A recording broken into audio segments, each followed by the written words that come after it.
welcome to my channel. Today I'm going to be reviewing and creating 4 looks using the Luxe Beauty Power palette, and this was a limited edition palette. I think it's still available on their website, and it's $50, which is pretty steep for an indie brand. And I have tried their products before. I have a bunch of shimmers from them. They're super high shine, metallic, really beautiful. Don't even need to wet the brush, just high pigmentation right off the bat. But the only thing is I was really disappointed that it was shipped in this. This is not enough because there's only just bubble wrap in there, and it was just put in here without anything else. And I don't think that's enough for a $50 palette to protect it from breaking. Fortunately, none of the shades came broken, but there is the shade Legendary. I don't know if you can see, but there's a little bit of the edge that started to break off. So thankfully, none of them broke, but having to have paid for shipping, I don't think that that's okay to ship it in one of these bubble mailers. I think it should have arrived in a box for the price. And also because it's an eyeshadow palette, I would never ship an eyeshadow palette in a bubble mailer. But besides that, when I first saw this palette, I thought this was beautiful and perfect, and I just loved all the colors. The only thing I was iffy about are the shade Prestige and Force, which are these 2 shades. And these are their like hybrid eyeshadow with their Opal Lustrous pressed pigments. I don't know if they're pigments.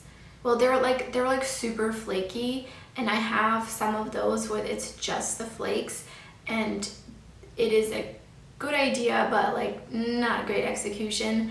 And so I was a little afraid with these how this would work, because my other ones, the moment you dip in, it just completely like it doesn't stay pressed anymore, so it's all over my palette and all the other shadows in there. But I will be reviewing Luxe Beauty and talking about those more in depth and showing demonstrations with those in another video. So for these, I did like this. I use Prestige. While it definitely works better than the Opal Lustrous pigments, it looks a little thick on the eyelid. You'll see in one of the looks I used it all over the lid, and I just feel like it accentuates your eye wrinkles, and it looks really thick and kind of almost crusty. So I don't really love those 2 shades, but all of the other shades are really beautiful. The only other shade is this deep shade called Superior. This one, while it is super pigmented and like just beautiful, but it feels like it has like substance to it, so it's not like one of those like dry matte formulas where they kind of just sheer out a little bit and they just feel different.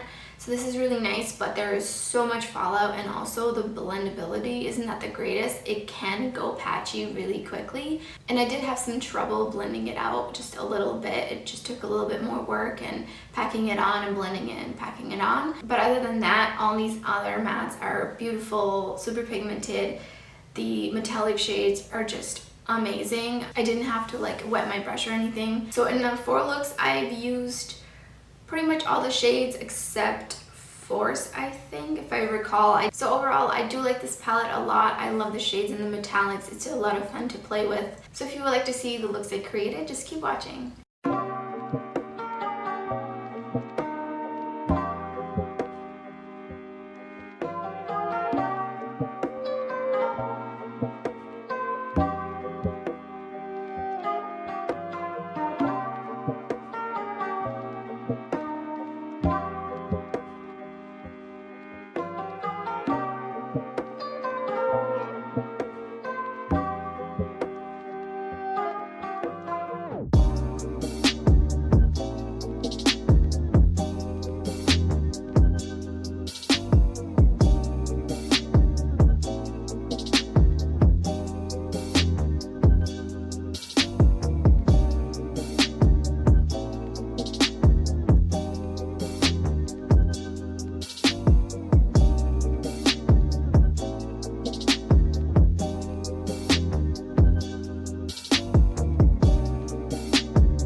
So those are the 4 finished looks. Let me know in the comments below which one is your favorite, and if you have this palette and how you like it, or if you will be getting it. I would love to hear your thoughts. Thanks so much for watching, and I hope to see you next time.